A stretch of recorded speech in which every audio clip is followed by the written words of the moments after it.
You're nothing but a garbage boy. Don't ever speak to me like that again. You belong with housemaids and street hawkers, not with women like us. Now get out of here, you stink with poverty. Joy! Come and hear the nonsense this garbage boy is saying to me. Can you imagine? This garbage boy just said I am beautiful and he wants to get to know me. You are lucky we didn't throw something worse at now. Get out of here, boy. You don't know your class. Get out of here.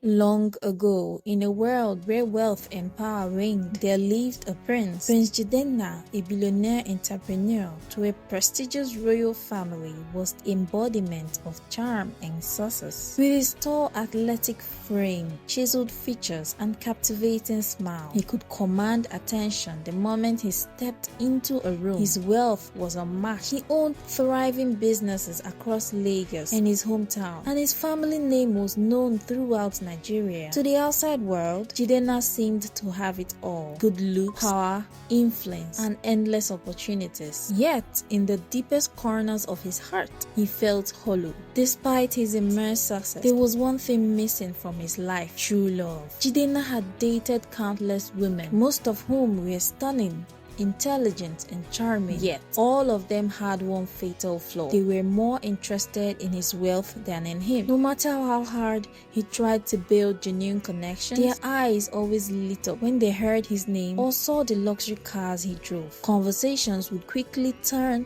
to his businesses, his family's royal legacy, or the lavish lifestyle he could offer. It wasn't long before Jidenna realized that none of these women cared to know the man behind the fortune. Over time, his frustration grew. He began testing the women he dated by pretending to have financial problems or feigning disinterest in lavish lifestyle. Each time, the results were the same. Most of them disappeared the moment he mentioned losing money. A few stayed longer, but their lack of empathy became painfully obvious. For a man who valued integrity and connection, it was a crushing realization. One evening, after another failed date, Jidenna sat alone in his penthouse overlooking the Lagos skyline. The city lights twinkled below, a testament to his hard work and success. But he felt no joy. He had built an empire, yet no one to share it with. The thought gnawed on him: is anyone out there who will love me for me, not for what I can give them? In that quiet moment, a bold idea took shape in his head. What if he removed his wealth and status from the equation entirely? What if he stripped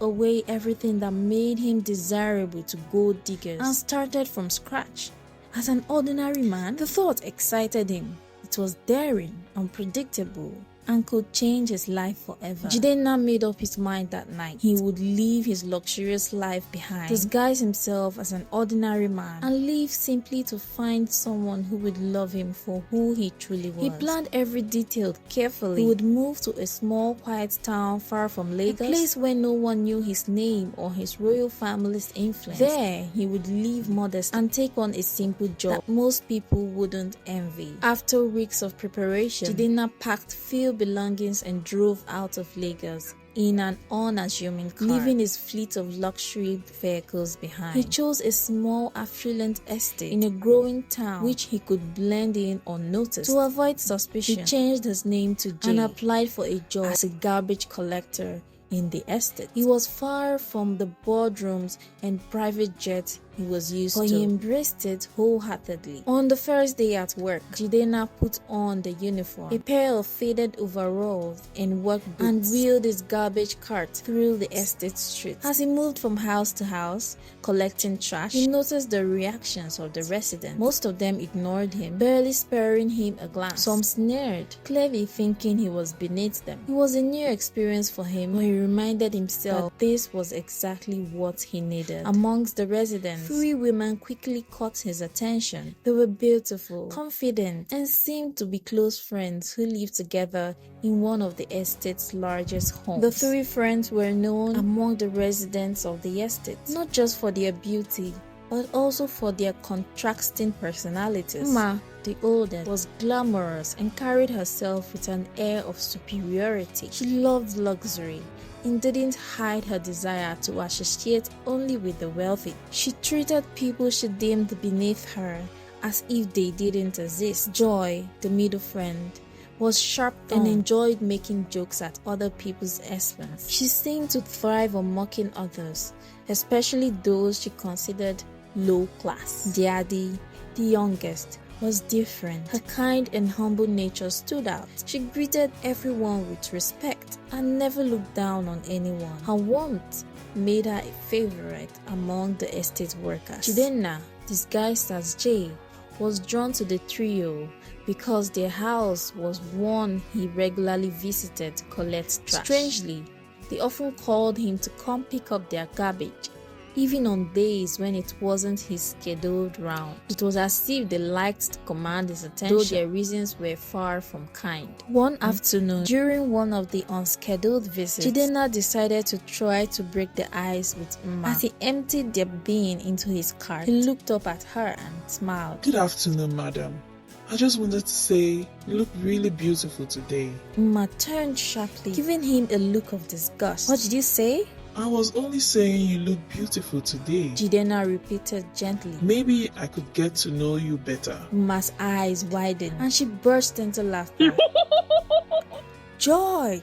She shouted into the house. Come and hear the nonsense this garbage boy is saying to me. Joy appeared moments later, curious. What's going on? Can you imagine? Mma sneered, pointing at Jidenna. This garbage man just said I'm beautiful and wants to get to know me better. The nerve of him. Joy immediately joined in the mockery, laughing so hard she nearly doubled over. Are you serious? This garbage boy thinks he has a chance? What level of desperation is this? Jidenna stood there, humiliated but calm. I didn't mean to offend you, he said quietly. I'll just take the trash and leave. But before he could wheel his cart away, Mma held up her hand to stop him. Oh no, don't go yet, she said with a sly smirk. She turned to Joy. Should we teach him a lesson about knowing his place? Joy nodded eagerly. Absolutely. The two women went back into the house and returned moments later, holding a pot of leftover stew. Without a second thought, they poured the cold, greasy liquid all over Jidenna. The smell was awful, and chunks of food clung to his uniform. Next time, know your level, Mma said, her voice dripping with scorn. You're nothing but a garbage boy. Don't ever speak to me like that again. You belong to the housemaids and street hawkers, not with women like us, Joy added. You are lucky we didn't throw something worse at you. Get out of here and don't ever think about looking into our direction again. You stink with poverty. Jidenna, soaked and humiliated, stood silently for a moment. He could feel his pride burning inside him, but he reminded himself why he was doing this. This was the reality of how people treated others when they thought they were poor and powerless. As he walked away, pushing his cart with stew dripping from his uniform, when Daddy returned home later that evening, she found her friends, Mma and Joy, laughing hysterically in the living room. The remnants of their cruel act were still outside. What happened here? She asked, setting her bag down and glancing at her friends, who acted as if nothing had happened. Oh, nothing serious, Mma said with a dismissive wave. The garbage man decided to overstep his boundaries, so we reminded him of his place. Joy chuckled. Can you imagine the nerve of that garbage boy? He actually said Mma looked beautiful and tried to ask her out, as if someone like him could even dream of a chance. Daddy's jaw dropped. What? And what did you do? We taught him a lesson, Mma said with a smirk. We poured leftover stew on him and sent him on his way. Maybe now he would think twice before speaking nonsense to women like us. Daddy was horrified. You poured stew on him? Are you even listening to yourselves? How could you do something so cruel? He's just doing his job. That man hasn't harmed either of you. Oh, spare me the good Samaritan speech, Joy said, rolling her eyes. Don't tell me you're feeling sorry for him. He's nothing but a garbage boy. Daddy, he has no business talking to women like us. And you think that makes it okay to humiliate him? Daddy snapped. You two act like he's not a human being. What if someone treated you like that? Would you be okay with it? Mma sighed, clearly annoyed. Daddy, don't be dramatic. He's a nobody. He should know better than to approach someone like me. If he had money, maybe would think differently. But he doesn't. End of story. Exactly, Joy chimed in. We don't care what a man looks like or how kind he is. All that matters is that he has money, enough to take care of our bills, buy us cars, and take us on trips. Everything else is irrelevant. Daddy shook her head in disbelief. That's your own standard for a man? Money? What about character, compatibility, love? Don't these things matter to you? Ma shrugged. Not really. Let's be real, Daddy.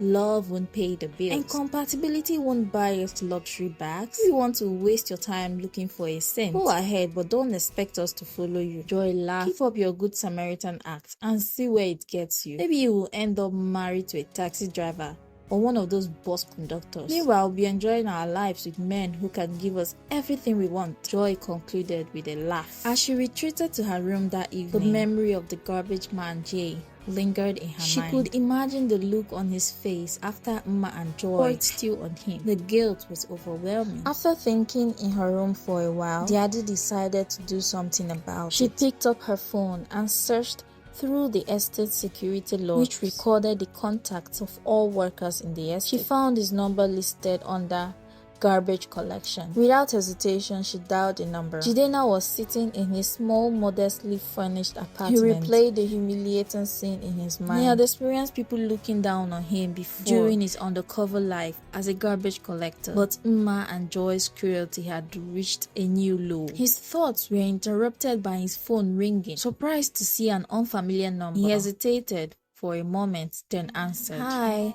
came a soft, nervous voice. Is this Jay? Yes, it is. Who is speaking? He asked cautiously. It's Daddy from the house of Clover Lane. You collected our trash earlier today. Jidenna blinked in surprise. He remembered her. She was the one friend who was always polite and calm towards him. Oh yes, I remember you. What can I do for you? There was a pause.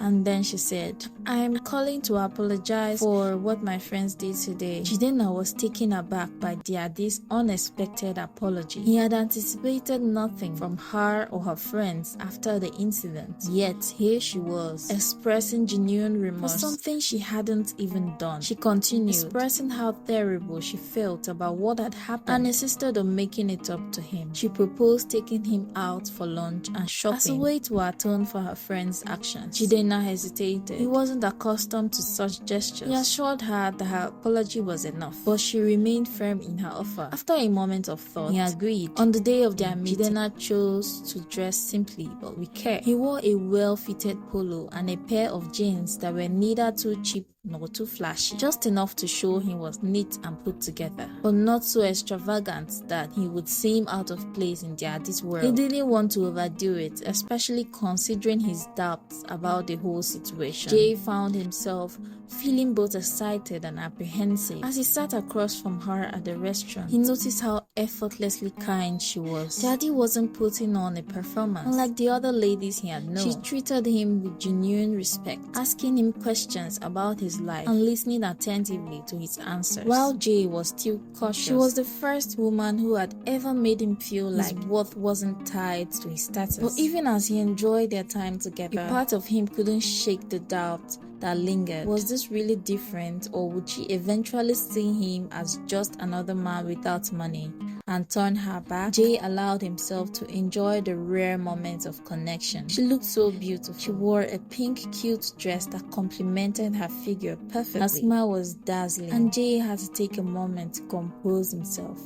By the end of the evening, they parted ways with a genuine hug, and Daddy was beaming. As she drove home, her heart was light, and her thoughts were filled with the conversations they had shared. For the first time in a long time, she felt connected to someone who wasn't trying to impress her or win her over with wealth. Jay had been refreshing, kind and real. She had enjoyed every moment with him, and something inside her told her this could be the start of something wonderful. As she entered her home, she smiled to herself, replaying their laughter in her mind. Jay was different. He was exactly what she needed in her life. She couldn't stop thinking about him. She hoped with all her heart that this wasn't just a one-time thing, that there would be more to come. Her friends noticed her mood had lightened. They were immediately shocked. Mma and Joy stared at her. Where did you go looking all this beautiful, and why are you smiling so much? You look like you are glowing, Mma asked, while Joy raised an eyebrow. Daddy couldn't help but blush. Oh, I went on a date, she said, with the garbage man. Their reaction was instant. Eh? Both Mma and Joy shouted in unison. From where to where? Mma exclaimed. Daddy laughed, trying to calm them down. Relax. It was just for compensation. You know,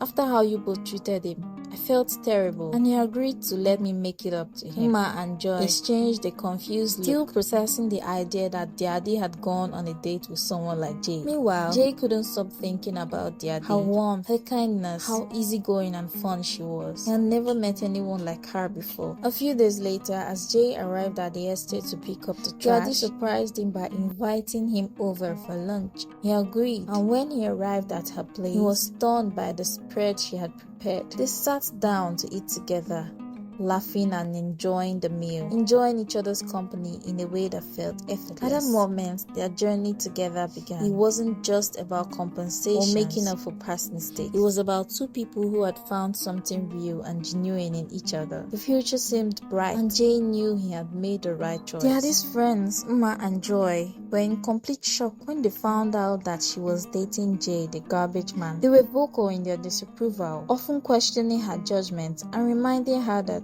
she could have anyone she wanted. Though her friends still struggled to understand, they didn't press her too much. As their relationship grew, Jay continued to surprise Daddy with thoughtful, expensive gifts. He would show up with jewelry, designer bags, and occasionally clothes. Daddy, though appreciative, always tried to keep him grounded. When she asked him how he managed to afford such lavish presents, he would simply say he has been saving for a long time. She would always advise him, Jay, please buy me gifts that fit within your pocket. I appreciate whatever you give me. It's not about how much it costs. It's the thoughts that counts. Jay couldn't help but fall deeper in love with her every day. For as much as he cherished her, the secret he had been hiding from her, the truth about who he really was, weighed heavily on him. As her 26th birthday approached, Jay knew he wanted to do something special for her. He decided it was finally time to tell her the truth. He had no more reason to continue the lies. But first, he would make her birthday unforgettable. Jay went all out. He booked a private luxurious restaurant, decorated the venue with flowers,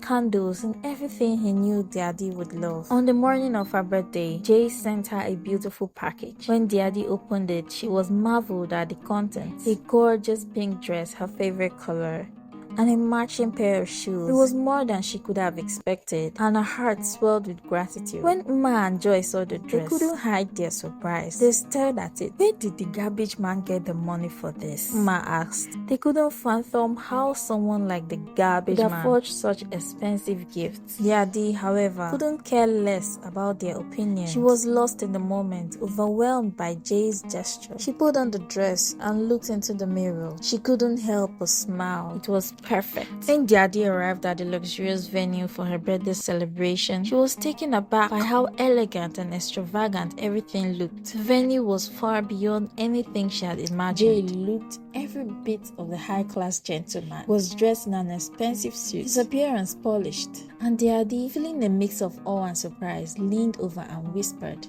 complimenting him on how handsome he looked. Meanwhile, her friends Mma and Joy were in complete shock. They whispered to each other, casting glances at the garbage man and the extravagant setting. He must have rented everything, Mma whispered, eyeing Jay's suits and the venue. There is no way a garbage man can afford all of this. No now. Joy, not hiding her skepticism, said, if he likes, let him continue borrowing. I'm telling you, he's a fraud. All of this must be fake. They continued gossiping under their breath, exchanging nasty remarks and calling him a thief. As the night went on, Jay felt an intense pressure in his chest. He has been carrying a heavy secret for too long, and the time had come to reveal who he truly was, even if it meant risking everything. Jay nervously tapped his glass to get everyone's attention.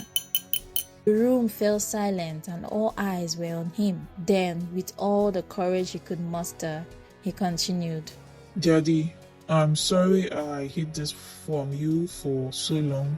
I owe you the truth, he said, looking directly at Daddy. I am Prince Jidenna Okoro, the second son and child of Eze Kwesile I of Umu Okoro. I disguised myself to find true love. I'm so sorry, Daddy. The room was immediately filled with gasps of confusion.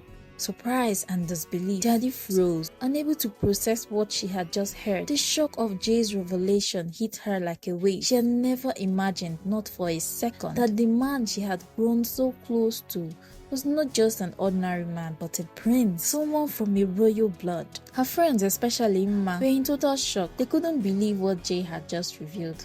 They sat there speechless, staring at him and trying to process the fact that the man they had once looked down on was not only wealthy but also a prince. They quickly pulled out their phones, googling his name. When they saw his picture online alongside his title, the reality hit them hard. Mma in particular couldn't hide her frustration and jealousy. She now wished she had responded to Jay the day he complimented her. She resented Daddy for getting the man she felt she had missed out on. Daddy, surprised to learn Jay's true identity, couldn't help but feel a pang of betrayal. The shock left her speechless. She excused herself from the party, her mind racing, and walked outside, trying to gather her thoughts. Jay, sensing her distress, quickly followed her outside. They had a heartfelt conversation where Jay apologized for not telling her sooner. He explained his reasons for keeping the secret. He wanted her to love him for who he was and not for his title. Yadi listened, and after a moment of contemplation, she forgave him. She understood his reasons, and everything between them felt right again. Their relationship continued to grow stronger, and the love they shared blossomed in the days that followed. A few months later, Jay took Daddy to a private beach to propose to her, and Daddy was overwhelmed with emotion. The traditional marriage ceremony was a grand affair held in Abia State. It was loud, extravagant, and screamed luxury, class, and wealth. Daddy, overwhelmed with happiness, couldn't believe how far she had come. She had prayed for a good man, and God had blessed her with Jay, everything she ever wanted and more. After their marriage, Jay and Daddy went on their honeymoon to Paris, enjoying the romantic getaway before returning to their lives together in Abuja. As the years passed, their bond only grew stronger, and they lived a life full of happiness, success, and fulfillment. This story teaches that true love is built on genuine connection, respect, and understanding, not wealth or status. It warns against judging others by their appearance or occupation, and highlights the importance of kindness, honesty, and forgiveness in relationships. Jidenna's journey shows that authenticity leads to lasting love, while superficial attraction fades. Thank you for watching. Leave the lessons you learned in the comment section. Bye!